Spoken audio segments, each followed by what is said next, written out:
Hey guys, welcome. Apparently YouTube is being a little bit difficult today. Clearly she's a woman. So we're gonna run this video and then admin is going to video it and then they will upload it to YouTube at a later stage. All right, we're good. So yesterday we had a look at work and we kind of figured out what the definition of work is and all of that. Okay. And so today we are going to look at how to do that at an angle. Ntombi, you ask a very good question. So before we go anywhere, I'm quickly going to stop screen this screen and show you roughly what the Google Drive looks like. And then I'm going to put the link to the Google Drive in the chat box so that you guys can access the slides as well as the worksheets. Okay, so just give me a second. You guys know this takes a little while. Where is it? There we go. Okay. Nope, wrong one. My bad. Let's try that again. Where is it? There it is. Okay, so the Google Drive looks roughly like this. There's lots of different subjects, okay? I'm going to send you guys the link to the Physical Science Grade 12 folder. And then you'll see there's week 1 and week 2. We are currently in week 2, all right? And then, come computer. In week 2, you'll see a rough, please note, this is not cast in stone, a rough schedule of what will happen in the week. And then you'll see Word documents as well as PowerPoints. Now, the Word document and the PowerPoint is exactly the same document, okay? You do not have to download both.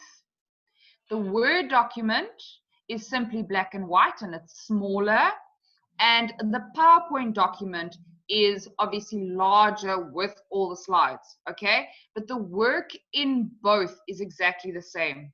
You'll see I've named them 12 for grade 12, physical sciences for the subject, and then this one is named 0604, and you'll notice that that is yesterday's date. So the last 4 numbers of each gives you the date. Okay, so I am quickly going to share this link with you guys, shareable link, and it is copied. So if you look in the chat, there is the Google Drive. Okay, so there's the Google Drive link for you guys with all the PowerPoints in it. Please just give me like the long weekend to catch up last week's PowerPoints, because especially when we did the question paper, there's a lot of stuff that I want to sit neatly for you. Wasim wants to know if the vertical projectile is in there too. Yes, vertical projectile is under week 1. Like I say, week 1 is not complete. Don't crucify me for this, okay? I'm still trying to catch up a little. So I'm going to put week 1. Week 2 is pretty much done. So today and yesterday's stuff is in week 1. Kyla, I see a hand up. You have to type a question in the question box. Okay. So there you guys have the Google Drive. Then few other little things, okay? Important things. It is a long weekend. It is Easter weekend. So on Friday and on next week, Monday, there will be no streaming, okay? This is not because we want to be trying be difficult. We also just need a weekend to recoup and get ourselves going and get ourselves amped again. Okay, so this week is going to be Monday, which was yesterday, today, Tuesday, tomorrow, Wednesday, and Thursday. And then next week is going to be Tuesday, Wednesday, Thursday, and Friday. Okay, just make sure that you've got that clear in your head. All right, cool. So you've got the Google Drive. As I have things done, I will upload them on there and you will have access to them. All right, so let's get going with today's stuff. All right. Ooh, no, I need to share screen. Sorry, guys. Getting there. Right, here we go. Let me just get everybody back on my screen so that I can see the chats. Ta-da! Mason wants to know whether or not lessons will continue after lockdown. Dude, to be honest with you, I don't know. I'm not the powers that be, okay? Because after lockdown, obviously, I'm a teacher in the Western Cape. And so I have to go back and teach my own kids, okay? Which many of them are on here as well. So I don't know the answer to that question. Masejo wants to know about the WhatsApp group. Luke and I think Kyle is busy running that WhatsApp group between the lot of you guys. There we go. Luke has sent you. Luke, you can't send it to me. You have to send it to Mason. Okay. So, or not to Mason, sorry, to Masejo. Okay. So Luke is running the WhatsApp group. I am not part of that WhatsApp group, guys. I'm part of a million WhatsApp groups at the moment, so I cannot do another one. Okay, right. But you guys are more than welcome to have your own WhatsApp group. Okay, please just note that it is between you and it is not compulsory, but it is there for you if you guys need some extra support. Right. Are we ready? So today we are going to look at how to deal with work when the force is not perpendicular or parallel to the displacement. You'll remember yesterday we had a force that is parallel to the displacement, and then we use theta as 0. Theta being the angle between the force and the displacement. Okay. Then we also yesterday did an example where we used the gravity, the force of gravity.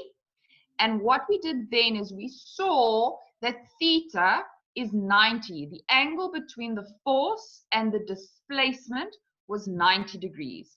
And because cos of 90 is 0, we got a 0 work, okay? And very important, we said that that means that that force, gravity, is not causing the displacement, and therefore it is not adding or taking away energy in that system. But now today we're going to look at forces at an angle, and we're going to look at friction. All right. So here's our example, guys. So I've got an object, it's got a mass of 40 kilograms, and it gets pulled across a rough horizontal surface. The force doing the pulling has a magnitude of 250 newtons, but it is pulling at an angle of 30 degrees to the horizontal, okay? The resultant displacement is 20, and we have a frictional force of 30. Right. Today we're going to deal with two questions. We're going to deal with the work done by the applied force, okay? And then I'm going to give you a couple of minutes, and I want you then to calculate the work done by the frictional force, okay? So I'm going to run you through the steps, guys. I know many of you know my 7 steps, okay? But we do have new people in here, okay? So I'm going to run through those 7 steps every single time, all right? You're going to write your exam end of the year, and you're going to hear my little annoying voice going, remember to check your answer, okay? Why? Because it means that you have a fail-safe. You have this little voice in your head that's helping you answer the question paper. Okay, so yes, I know I harp on and on and on about things, but there is a reason for that. Okay, it's not that I want to be difficult. Okay, it's that I know what it takes to answer question papers correctly. I'm going to say this again, guys. I mark matric papers end of every single year, and I mark in June as well. Okay. I know what the memos look like. I know what is required for you to get those marks. And I've been very fortunate. I have amazing teachers who mentor me so that I can be the best teacher I can be. So all of these little things we pick up from those people. Okay, all right. So we are going to calculate the work done by the applied force, and then I'm going to give you a chance to calculate the work done by the frictional force. Right. My 7 steps, guys. Draw a rough diagram, add the information in on the diagram. I'm going to repeat myself.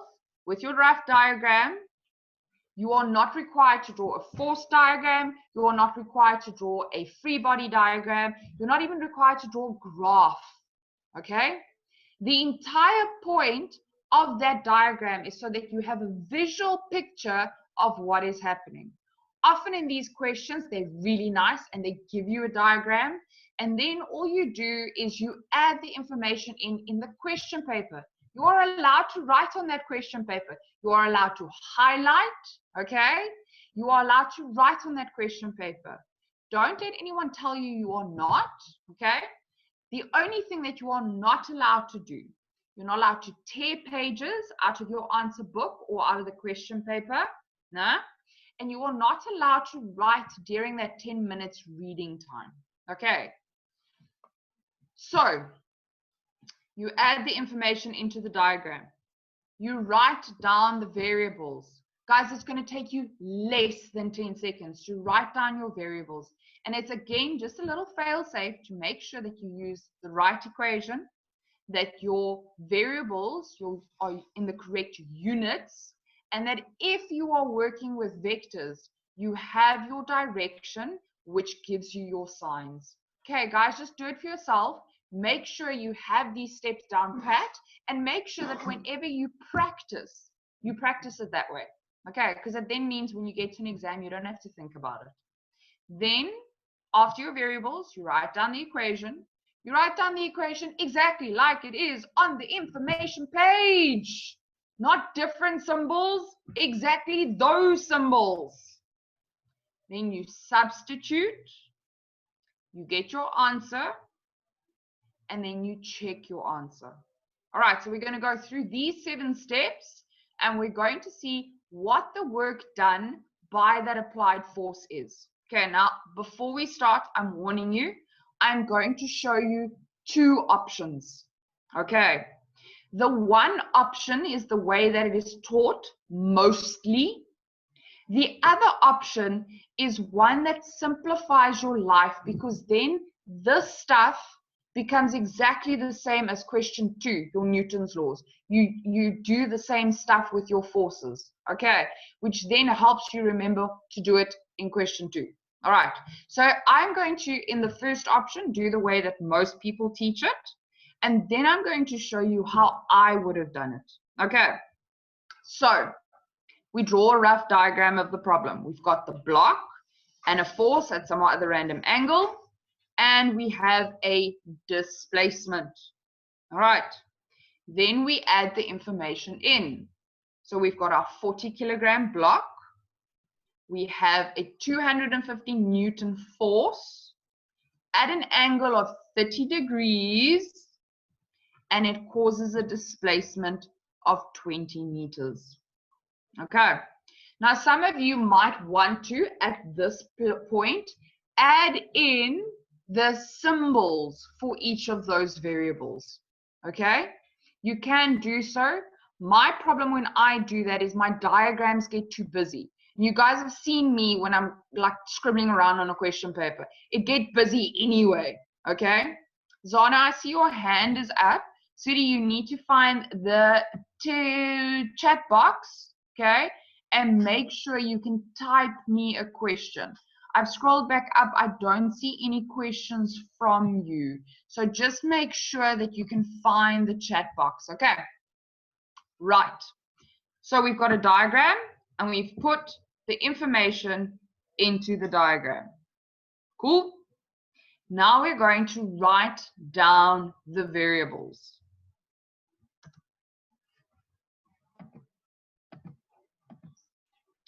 Okay.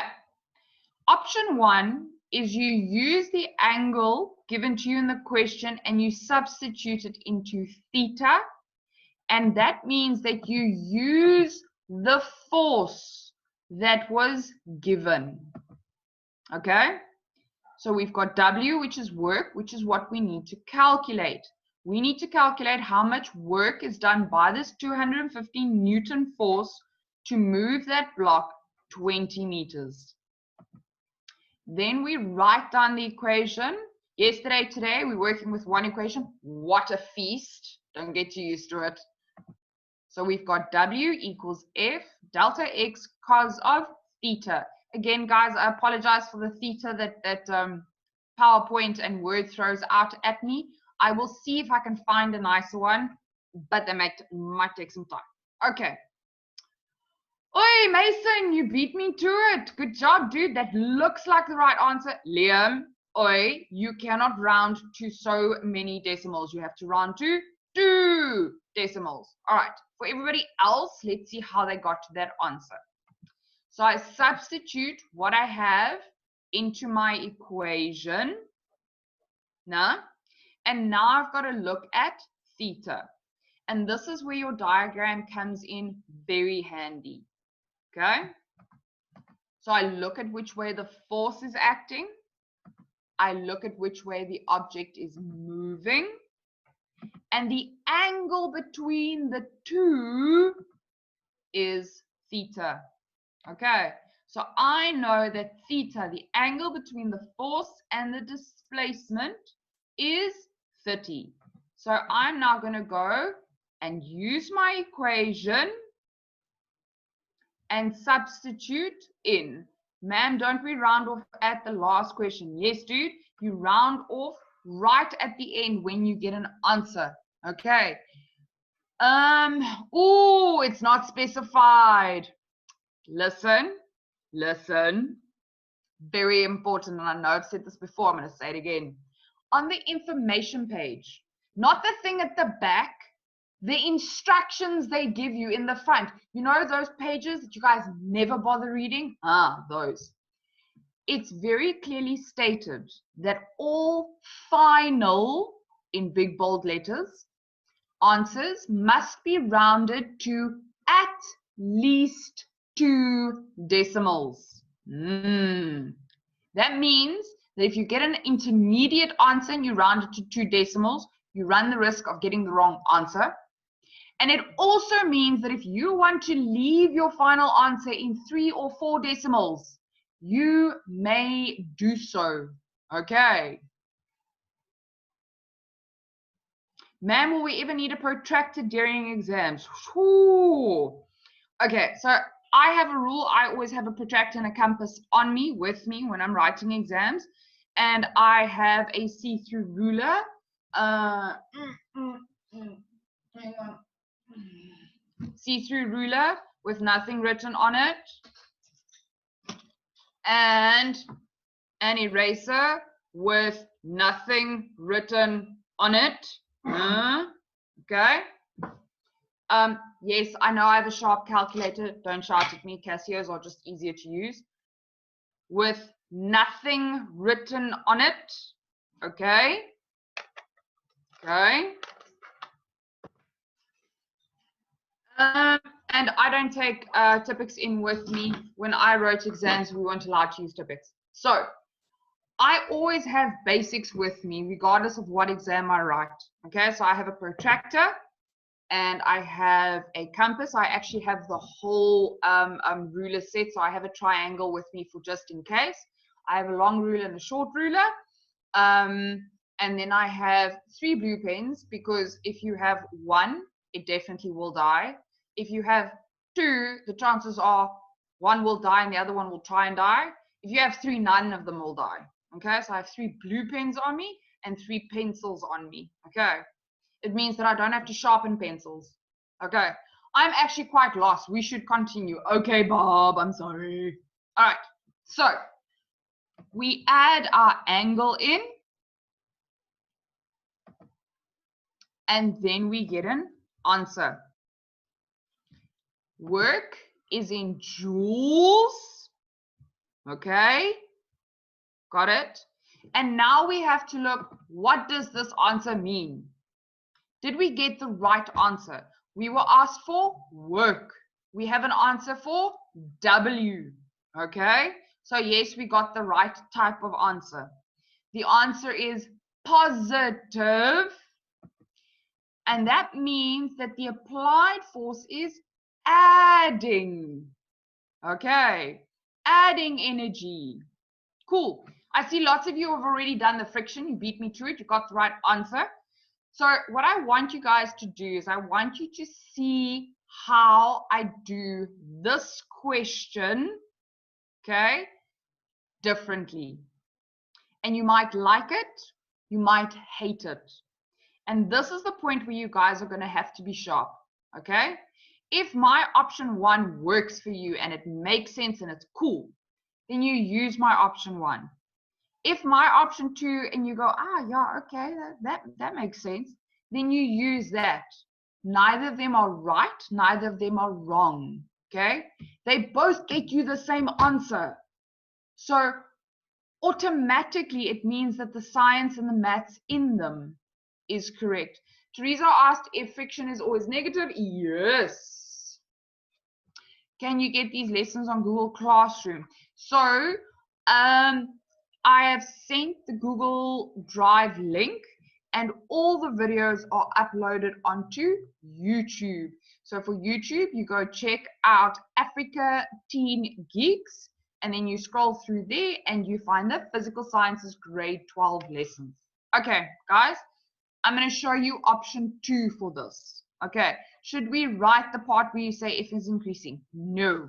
Okay, I always ask myself these questions to make sure that I got the right sign. Okay, so the other option you have is to calculate the force or the component of the force that causes the displacement.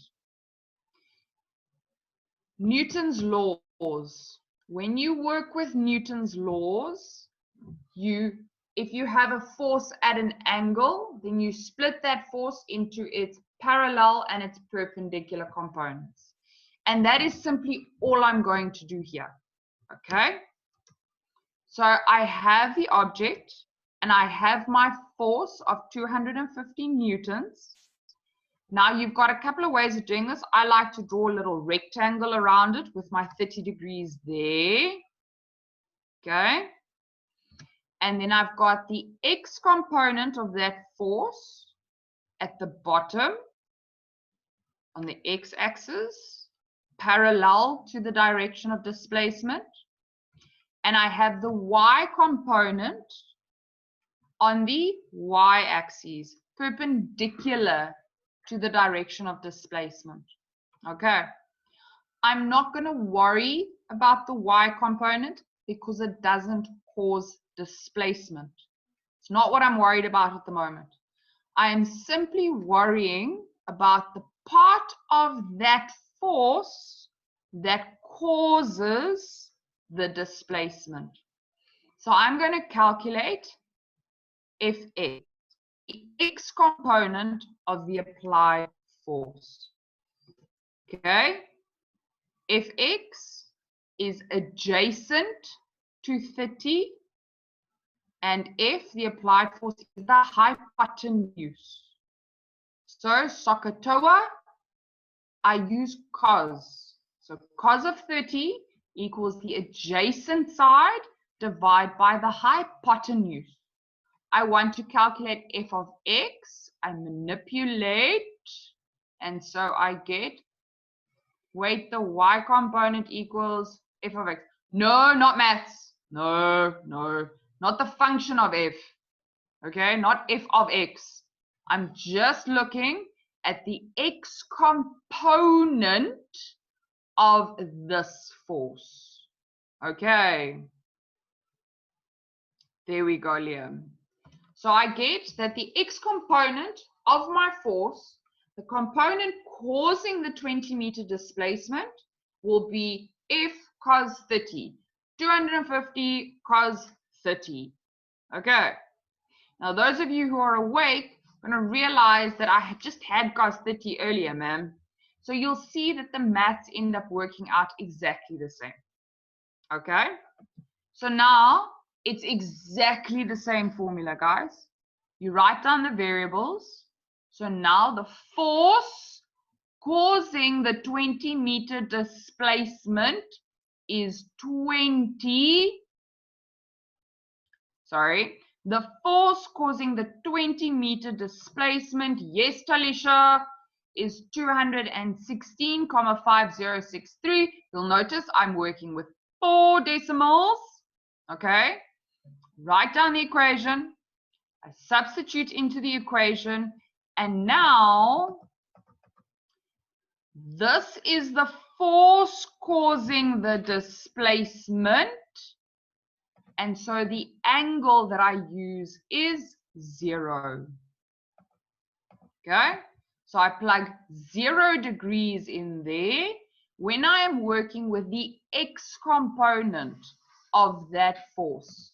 And I get the same answer. Will it be wrong if you work to 2 decimal places? No, you can. I just always find that if you're doing calculation after calculation after calculation, then sometimes you get the wrong answer. Okay, 2 decimal places, final answer, 2 decimal places. Go back to the previous slide. Guys, hang tight. Someone needs me to go back to the previous slide. Okay. This force here is the x component. It is the component of the force causing the displacement. Okay. Zaino, you wanted to know 2 decimal places. Listen carefully to the wording on your instructions. It says must be rounded to at least 2 decimals. At least means a minimum of 2 decimals. 2-3 years ago, the instruction was to exactly 3 decimals. Okay, but I think it was 2017, they changed that wording, okay? And so the wording now on your final paper reads at least 2 decimals. Okay, guys, I'm going to go back to that slide, the next one. Is it 0 degrees because there's no angle? Yes. So the angle, the force, and the displacement is exactly on the same line. I just can't draw it on the same line because then you can't see it. Okay, so it's 0 degrees because they are in exactly the same place. There's no angle. Okay, 180 is when the displacement and the force are in opposite directions. You're going to get that when you work with friction. Okay, so you plug in the 0 and you get the same answer you did just now. Okay, so I'm going to explain the difference between option 1 and option 2. Okay, for option 1, you use the force that gets given in the question. We use the 250 newtons. And then we looked at the angle between the displacement and the force causing the displacement. And that angle there was the angle we substituted into the work equation, into cos of theta. Okay, so that is option 1. Option 2 is you can say, well, hang on a second. If my force is pulling at an angle, part of that force is pulling horizontally, and part of that force is pulling perpendicularly. So I'm only interested in the horizontal force because that horizontal force is causing the displacement. And that is what I did for option 2. I used the components of forces. I split my force into an X and a Y component. The X component of that force is the one that is busy creating this 20 meters of displacement, okay? And then I don't have to worry about this angle here, okay? Because this component is in exactly the same plane direction, okay, as the displacement. And you guys will see that option 1 and option 2 give you exactly the same answer. Okay, now I've gotten a couple of questions here. Can energy be negative? So, we've at the moment been working, pardon me, with energy that is causing a displacement in the direction of the force. Okay? So the force is causing that object to move. That force is increasing the energy of that object. All right. Now, friction. Displacement is this way and friction is that way. So friction works against the direction of motion. And so friction wants to take energy away from the object. It wants to decrease the energy of the object, okay? Thank goodness for friction, otherwise our brakes wouldn't work, okay? Thanks goodness for friction, because otherwise I would drive 250 kilometers an hour, okay? Because my foot is just like, okay? So friction takes energy out of the system, and applied forces, 99.9% of the time, do not take this as law, applied forces mostly add energy to the system. So if motion is in the negative direction, friction will be positive. Okay. So guys, what I tend to do when I choose a direction is positive. The easiest thing to do is to check which direction is the object moving in, okay? So the direction the object is moving in, you make positive. So it can be left, it can be right. It does not matter, okay? You choose the direction the object is moving in as positive, and everything to the other side is negative, okay? Now, I saw a lot of you. Why does it seem like we always have to choose a positive? Well, you do. So sometimes, very, very rarely, they tell you as positive or down as positive, okay? But when we're working with mechanics, electricity, meh. Waves, you need to choose a direction, okay?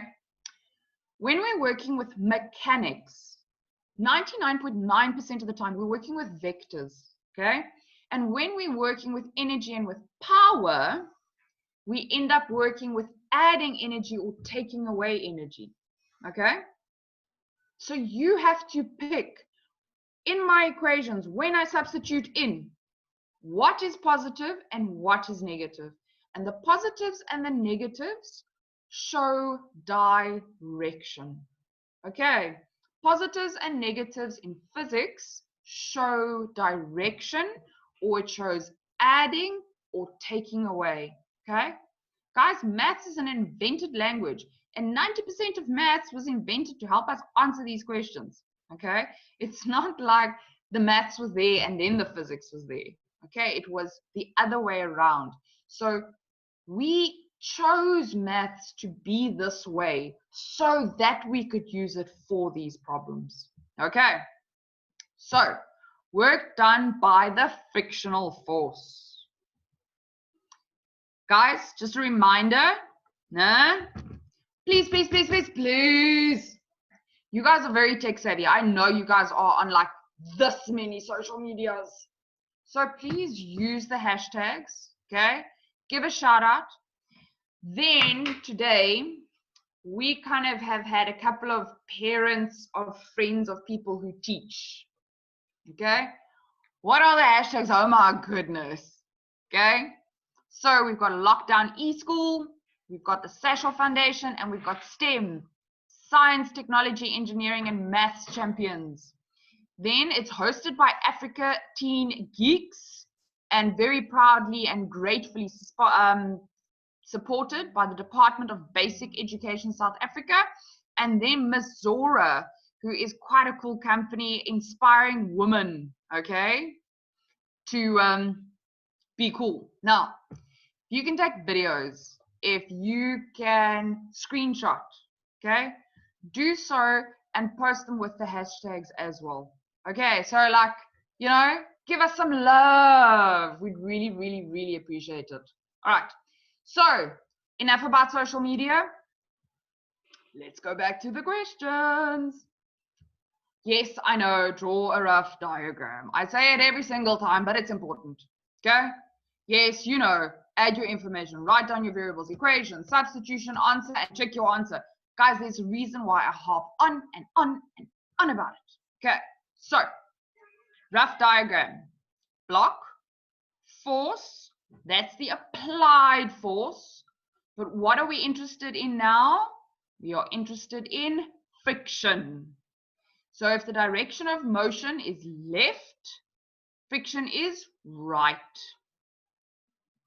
What is the difference between frictional force and coefficient of friction? Okay, frictional force is the newtons. It is the actual force opposing the motion.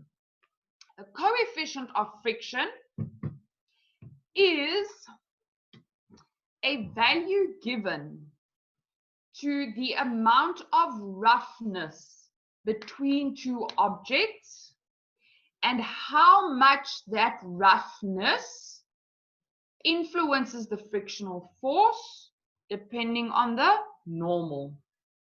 So your frictional force is the normal, Fn, times the coefficient of friction. The coefficient of friction for a specific system does not change. Oh, what did I do there? Okay? The frictional force depends both on the normal force and that coefficient of friction. Okay, it's a very good question. Make sure you know the difference. Okay, so we add the information. We've got our 40, we've got our 20 displacement. And now we've got a frictional force of 30 newtons. That is given in the question. Okay, so I've got my information. Now again, there are two options. Okay, they're very, very similar. I here prefer option 1, but I want to give you option 2.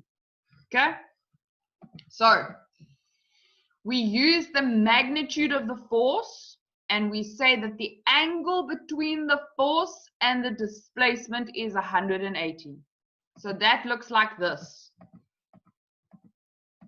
We use the equation, we plug into the equation, and we say that the force is the one way, the displacement is the other way, and so the angle between them is 180. Okay? So I get that I plug the 30 newtons in for the frictional force, and the angle between them is 180. And now I get a negative answer. Okay. Again, look at what this negative answer means. Guys, you don't have to write this out in a question paper, okay? But they like asking, so what does this value mean? Explain the value. You guys have seen those questions, eh? Those ones that you guys always look at and go, oh, oy vey, I have to write like 20 million paragraphs for 2 marks, okay? That's why I'm encouraging you, every single time you get an answer, just think, what does this mean? What is it telling me? Okay, it's not just blue ink that you're writing on a white paper. Okay, it means something. So theta 180 for frictional force. Yes. Okay. F and X opposite directions. Why are they both positive? Now, Luke, nah, it's okay. When we're working with work, where did the 30 come from? Dude, the frictional force is 30 newtons. It is given. Sure, Liam, where were you? Okay. Now, Luke, you ask a brilliant question, like a really, really, really good question. And that's why I'm going to show you option 2. Okay. What effectively happens is that this cos 180 takes care of the fact that we don't add the signs in. Okay, which is why I don't particularly like this equation. However, it is the equation given to you in grade 12. It is the equation you're expected to use. Okay, that is why I'm going to show you option 2 and why I tend to always use option 2. Okay, I always use the size and I add in the direction of the force, and I always use theta here as 0, always. Okay, simply because if I don't do it here, then I end up doing it wrong in question 2 and in question 3. Okay, so I don't do it this way. This might be an easier way of doing it. Okay, what? Gareth, there's the negative. Look, there's the 0. Right there's the negative. Okay. Luke was asking about minus 30. He was saying that the force and the displacement is in the same direction. Man, you should make the one minus and the other one positive. Okay. All right. So negative in the direction. That's why I say, Gareth, I don't like this equation. Okay, it takes away the concepts of mechanics. Okay, because now suddenly you just plugging in values. So let me show you guys my option 2. Okay, and then you decide. Right. So again, check your answer was negative because friction always decreases energy. Right. So option 2. I use the magnitude as well as the direction of the force. And like I said to you guys, I always use theta as 0. I always go calculate the magnitude and the direction of any force relative to the displacement. And I use my negatives to show direction. And I always substitute 0 degrees. Okay, now I know that concept, if your mechanics isn't strong, is hard.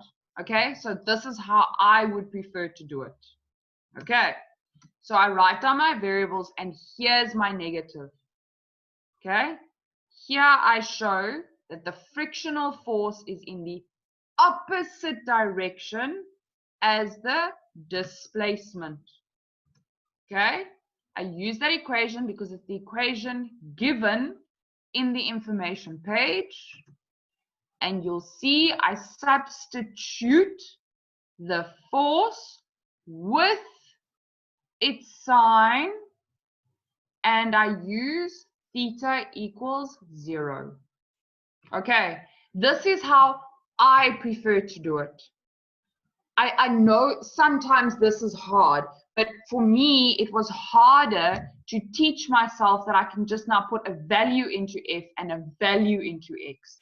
Okay, this thing here, when I've been drilling myself to make sure that if one thing is positive, then anything in the opposite direction has to be negative.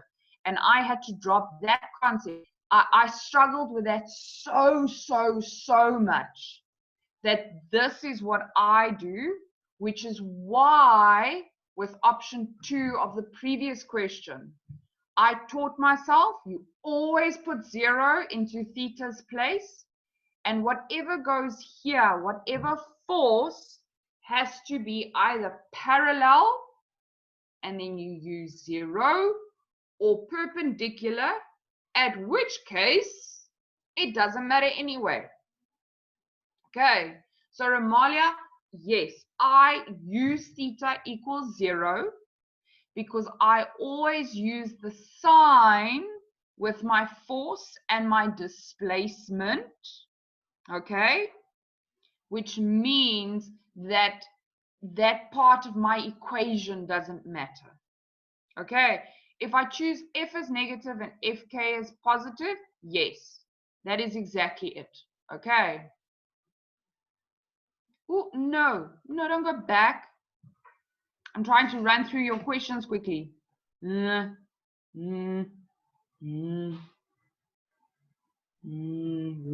Romalia, always 0 for this type of question. Romalia, we're talking about work energy theorem. Okay, we're talking about this equation. Because remember, the second we're working, say for question 2, and we work at an angle, you can't assume that your theta is 0. Okay. The reason why they put this cos theta in here is to deal with the fact that you don't always want to calculate the component of the force causing the displacement, or you don't always want to put the signs in. That's how they came up with this cos theta. Okay, and again, I don't like it because it takes away mechanics that I've already had to learn. Okay. You will always get the same answer, always. Yes. Okay. If you always use direction, you make the angle 0. Yes, for this section. Okay. What I'm saying is for this equation here, you make theta 0 as long as you work with the component of this force and you add its direction in. Okay, right. So you get an answer. You get the same answer. Oh my goodness. Ta-da! Okay, so guys, again, I've sent you guys the Google links. Go look. I've typed this out little bit by little bit. Okay, the slides and the notes are exactly the same. I got asked for option 1, you use positive values and for F and X. Yes, dude. So this equation, this one, this cos of theta was put in with the idea that you don't have to put in signs for F or delta X because this cos theta takes care of the signs. Okay. Which, like I said to you guys, I don't specifically like. Okay, so for option 1, you use positive values for F and X, but you substitute 180 because the force is in the one direction and the X is in the other direction. So the angle between them is 180. All right, guys, again, I cannot tell you which is the right way and which is the wrong way. Okay, it's not up to me. This is how I would have done it. Cool. So you have the Google Drive. You have the options. You can now deal with angles. All right. Nah? Next time I see you tomorrow. Types of energy, go revise them. It's grade 10 work. Work energy theorem. That is going to be what we're going to do tomorrow. Okay? I need you guys to be awake. Okay? And I need you to list for work. Because work energy theorem is apparently this really hard thing. But if you understand it, it's like super easy. What do you calculate? Force put direction at the end of the question since it's a vector quantity. Amartle, this is not a vector quantity. It is a scalar. All right, guys, thank you so much for joining. We're going to end the lesson here. I will see you guys again tomorrow. Google Drive, sorry for the puppy. See you. Does the angle rotate direction of motion? Yes. Cheers.